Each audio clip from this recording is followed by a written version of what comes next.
Welcome to the second season of Minding Men. I'm your host, Brian Pollack, and we have a wonderful season coming up this year, including experts surrounding boys, men, body image, anxiety, ADHD, and more. Today, for our first guest of the season, we welcome Charlotte Markey, PhD. She's a world-leading expert in body image research, having studied all things body image, eating behavior, and weight management for the past 25 years. She's passionate about understanding what makes us feel good about ourselves, our bodies, and helping people to develop a healthy body image and relationship. Charlotte is an experienced book author. She's a blogger and a professor at Rutgers Cambden. Dr. Markey, welcome to Minding Men. Thanks so much for having me. Oh, absolutely. We are very lucky and honored to have you as our first guest this season.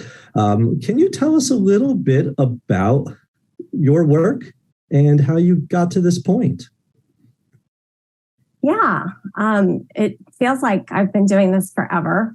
But I really think I began thinking about these issues before I was professionally invested, because I grew up as a dancer and was just around a lot of discourse about body image and eating from, as early as I can remember. And I started to study those issues then as a psychology major in college, and went on to graduate school to get a PhD in developmental and health psychology. And after that, took the position at Rutgers, where I've continued to do research on body image and eating behaviors for the last 20 years at Rutgers. So I'm really fascinated still, all this time later, by these issues. I think that the context in which we're all living and then therefore studying and trying to help people with these issues continues to change. And so there's always new things to think about. There's always complexities to consider. And unfortunately, there's always people who are suffering with these concerns. So I stay really motivated and invested in trying to understand these issues. Oh, that's great. And thank goodness we have individuals like you doing this.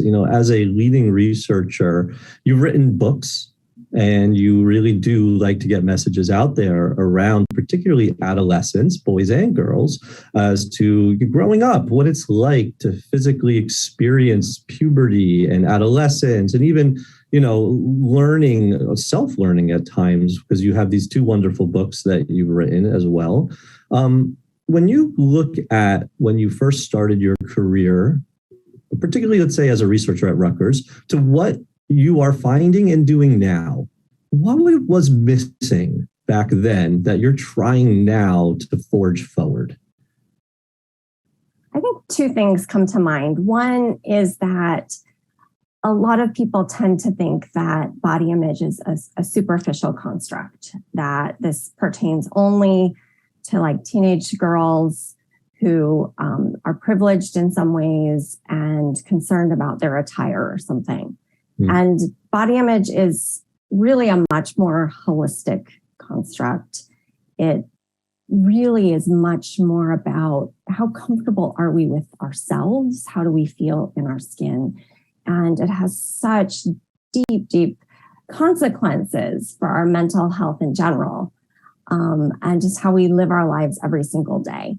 And so I feel like I'm still sometimes trying to explain to people that no, we all have a body image. It's really important and it's really complicated and it affects everything in our life. It's not just this little thing. And I think in the last 20 years, certainly our media world has just evolved so much. My kids laugh when I tell them that email was a big deal when I was their age, that it was just starting, that I didn't even have my own computer, that the world just media-wise looked really different in terms of our access to information. But now we have access to so much information, and in the health and wellness spaces, a lot of the information is inaccurate. And so I feel like that's something I'm also really invested in trying to explain to people that just because it's online or just because it's on social media, or even if it's a celebrity, that doesn't mean the information is evidence-based or accurate or even helpful at all. So I think there's a lot of work to be done in terms of helping people cope with these issues. And the work you're doing, it sounds like the inspiration was to forge and forward and find ways to have these conversations as the confusion of social media and our current sociocultural climate continues to put pressure on everyone. I really loved what you said just a few moments ago. Everyone has a body image. Absolutely. Yeah. How do you help create that? How do you, it sounds like you're trying to create more of a good connection with body image to build more of a sense of body image. How do you do that? I think it's really difficult because, as you said, we all get all of these messages all the time that essentially there's something wrong with us. There's so many things we can do to fix ourselves. And this is so consumer product driven.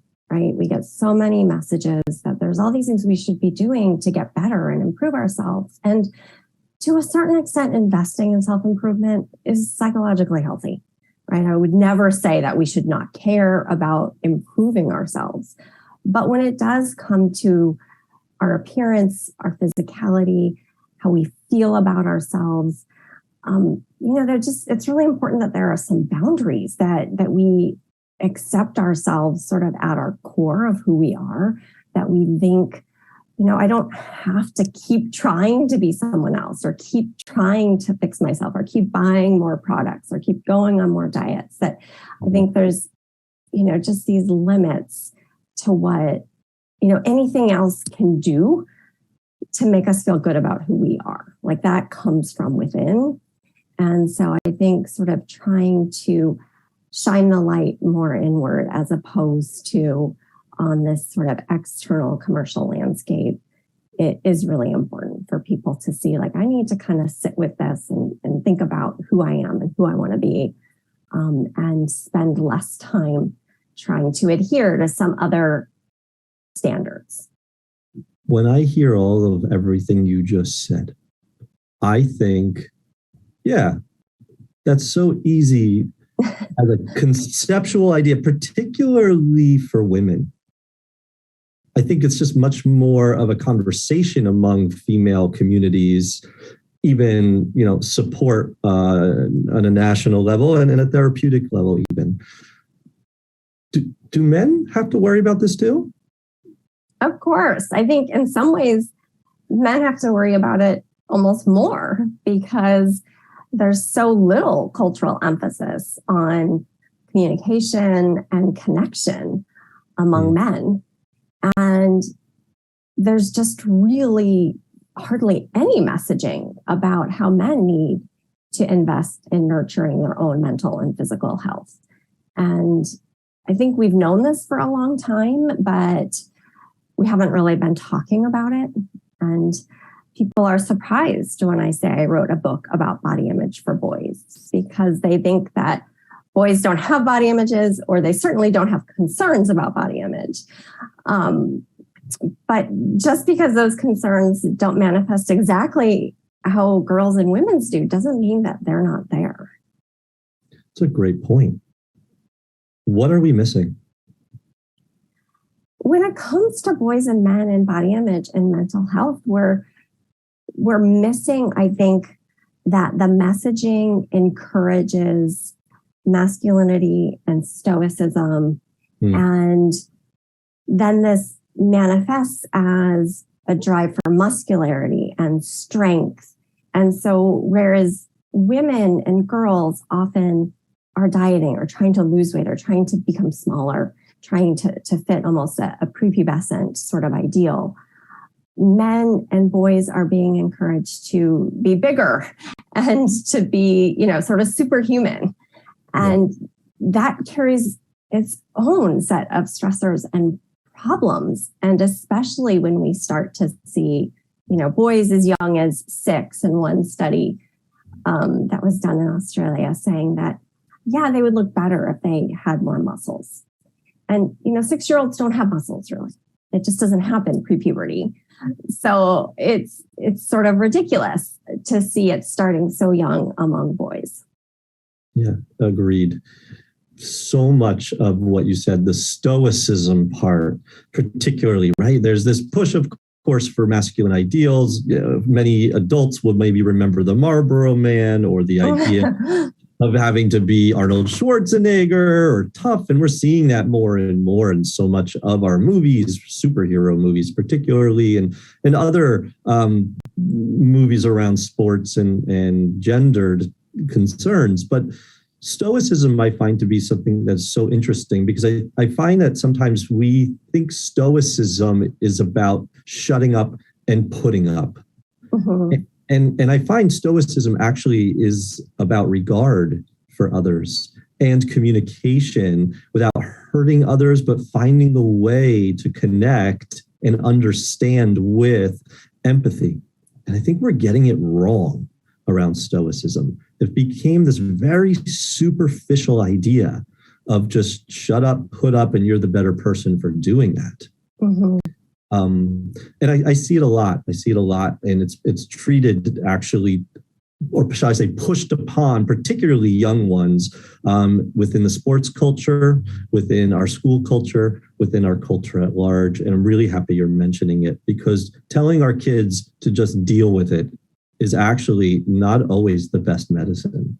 And it gets projected onto so much of our development as males, since this is Minding Men, right? Mm-hmm. And, I'm kind of wondering, you had mentioned the 6-year-old work about kids, or should I say the research about 6-year-olds finding that they're worried about muscles where they wouldn't even have them. They won't even have them at 10 or 11 or 12. What does that inspire you, or how does that inspire you, when you see that? Yeah, I think I'm just a really empathetic person, perhaps to a fault. And so when I see research and I think of young boys suffering, right, and feeling that level of discomfort with themselves, that they then want to act on it, whether it be spending a lot of time at the gym from a young age, or taking supplements, or even steroids. I just find it so upsetting. I want to sort of interject and be like, no, you don't have to do these things. And part of what's been really inspiring in working on the body image book for girls and the body image book for boys is just talking with so many teens and young adults throughout the process. So I interview kids and young adults as part of the research for the book. I also then focus group all the chapters of the book with the target readership. So at different sort of intervals across the process, across, a couple of years per project, I'm interacting with young people. And I'm seeing, a lot of suffering, a lot of people, even who initially I'm in touch with because they say they feel comfortable with themselves and that's why they're willing to talk to me. And then when we start talking, it becomes really apparent, actually, no, that's not what's going on. So I see that suffering and I feel really, heartbroken by that, I think. But then I also see a lot of reasons for hope. I see a lot of self-reflection among young people. I see a greater degree of self-awareness than I think was, possible, it seems, in my generation, that young people do seem to really, want something for themselves. They want authenticity. They want, they want what I want for them, which is to really be comfortable in their own skin. They just aren't always there. That's wonderful. The experience of the child or young adult or adolescent coming in and saying, hey, I really am willing to open up about this. And then you get them there. Yeah. Do you find there's certain things in the way? One thing I could think of, and please add to this, is the language of body image. Yeah, I do. Yeah. What do you find? It's interesting because, I've always been female. So when I talk with girls and women, the language that I use is the language I've always used to talk about these issues. And I feel like immediately, even a 11-year-old girl knows what I'm saying and can have a conversation with me. And when I talk with boys and young men, I've had to sort of reconsider what language I'm using. Because if I say, how do you feel about your body image? Are you satisfied with your body? They almost immediately will say, fine, like this isn't relevant to me. Like, what are you talking about? And so then if I get at it more behaviorally, well, tell me about like what kind of health behaviors you do every day. Or do you like sports? Do you like to be active? Tell me about that. If I start talking about things that are, I think, a little bit more concrete and behavioral, then I can start to see the concerns oftentimes, but they don't always appreciate that some of these behaviors are fueled by concern. They just think like, well, my friends are all doing this, or it's just a kind of trickier, perhaps just because I am a woman, conversation to have. I feel like it's not always quite as direct. It's great. I love that you're focusing on behavioral, because so much of the acculturation for boys is to not talk about emotions, is to be proficient at sports or at whatever action or activity that child is trying to execute. And then the comments about strength that come from all facets of life to be able to succeed in that particular action, or shall I say whatever the executing of the behavior may be, is what's always commented on, but never is a strong word, but often not let's just say the energy, the spirit, the emotional component, the need to challenge oneself. And boys don't relate to that often. I think it's a really good point. There's a language here that boys are not aware of, that we almost need linguistics of some kind to understand how to reach these young adolescents, to get to the heart of the matter with them. And their parents also, frankly, because I have a lot of conversations with adults who are parents in the process of working on these books and then marketing them. And a lot of parents also who have sons will say like, well, this isn't, I don't need this. This isn't relevant to my child. They don't have body image concerns. And in the same breath could say, well, he's just really into baseball, though. And so he's having a hard time fitting in his schoolwork because after practice, he goes to the gym. And then, we can only have these like high protein dinners. And, there's this like whole like health regimen that's discussed as quote unquote healthy and, oftentimes grounded in the sport that they're interested in. And of course, being active and being athletic can be wonderful. I'm not disparaging that at all. But when it becomes really consuming, it can become really problematic. Yeah. And parents and even medical professionals oftentimes are not able to see that for what it is. And they don't stop and ask questions about like, well, the motives behind these behaviors. And if you can't do your schoolwork, like we have a problem, like that should be a priority. If you can't sleep enough, that's a problem. That should be a priority. All these things. This overemphasis on sports, especially, I find to be pretty fascinating. I have a youngster myself, a young boy, and it's very present. And it's it's very difficult to be able to navigate that in the culture, depending on where and what town and where you're at and all that stuff, and the attitudes of the community, because you want your child, your young boy, to feel included and a part of certain things. Of course.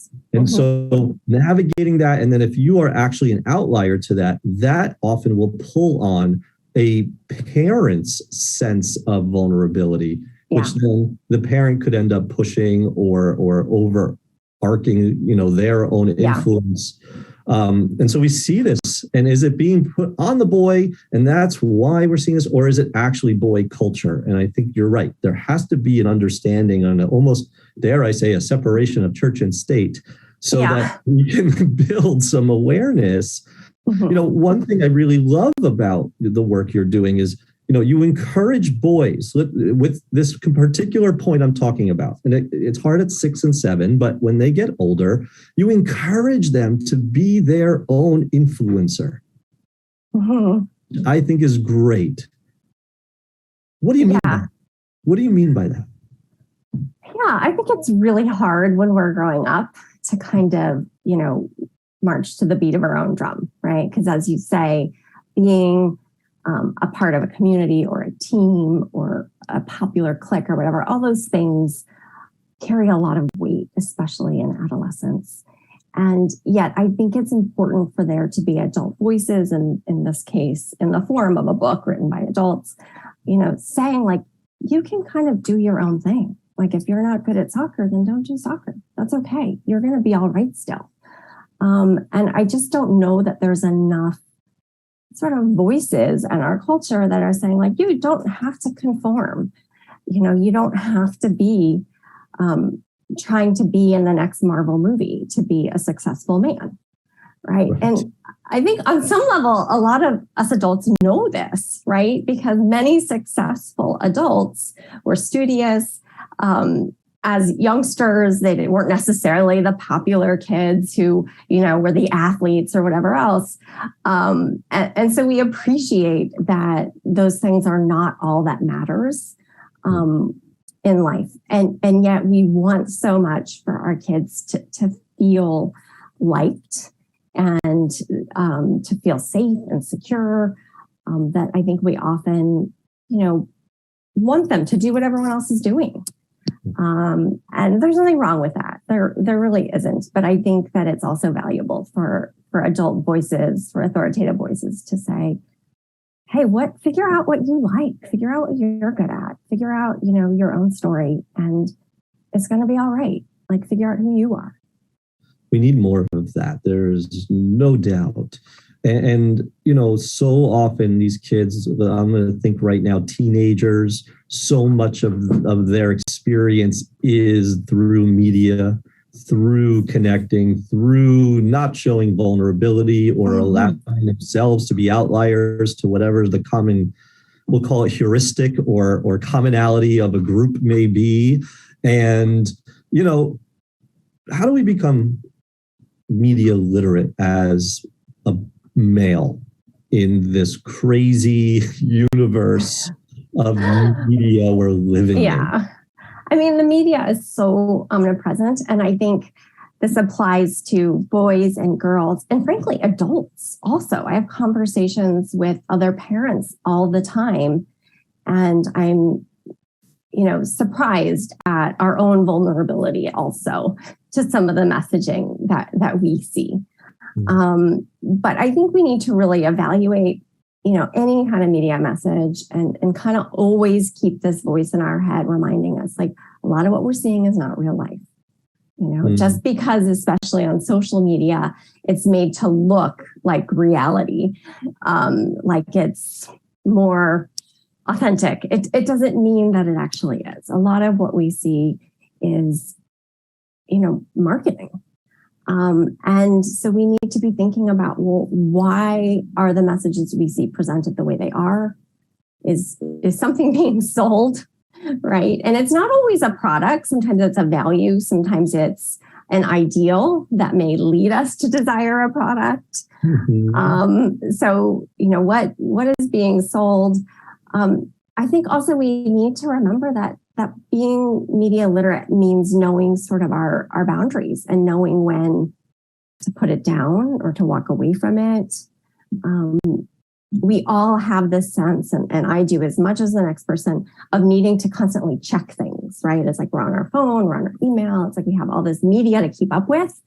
But the world doesn't end if we just don't do that, right? So I think all of us, myself included, need to get better at creating boundaries around our media use and helping young people to do that. And some of the research even suggests that when young people are told, like, you can't use media, your phone, whatever it may be, at bedtime or at dinner time or at school or whatever, that they feel some relief that it does allow them to focus on other things they care about, whether that be sleep or school or whatever.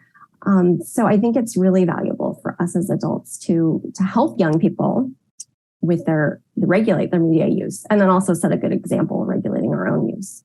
1,000%. I love those points. So much of what you're talking about too regarding values and values-based reasoning, let's say, within social media and the branding and marketing of everything on all of these different platforms so often is about being savvy and rich and perfect and put together and successful and having it all. And this new weird American dream of being a quadrillionaire. And none of it seems to allow us to get any respite and rest. None of it allows us to actually understand how we feel, because that just feels within a 30-second snippet impossible. And we think we're getting actual, like, almost Encyclopedia Britannica information for all of us old people out there. So, it's one of those things I love that you're putting out there and recognizing how this all plays into the ideals of body image, of perfection, and of being a man, whatever that might exactly mean, that so many of the people you write about and read about get lost. Yeah. Thank you. Well, thank you for your work as well. I mean, I think that especially these last couple of years, as you know, the pandemic has been really stressful. It's really upended all of our worlds. And a lot of people have had, increased challenges in terms of their mental health. And I worry about young people, especially, who don't have necessarily the practice with coping and the same sort of resources or the courage to voice when they need help. So I think that it's just really important that we keep getting these messages out there for young people. Well, you keep holding that torch. Thank you. I haven't gotten tired yet. Well, we can pass it along, and everyone who's involved, we know a bunch of we'll all pass the torch, because this is important, and we pass it back and forth. But more importantly, if anybody has questions and concerns, Dr. Charlotte Markey can be found at Rutgers. Please do not inundate her, but she's there doing great work. And she has 2 wonderful books, the Body Image book for girls and the Body Image book for boys. Dr. Markey, thank you for all of your wisdom. It was a pleasure and an honor to have you on Minding Men. Thank you so much. It was wonderful. And that's it, everybody. Thank you from all of us here at MLTV 21. We appreciate your time, and I hope you have a wonderful day.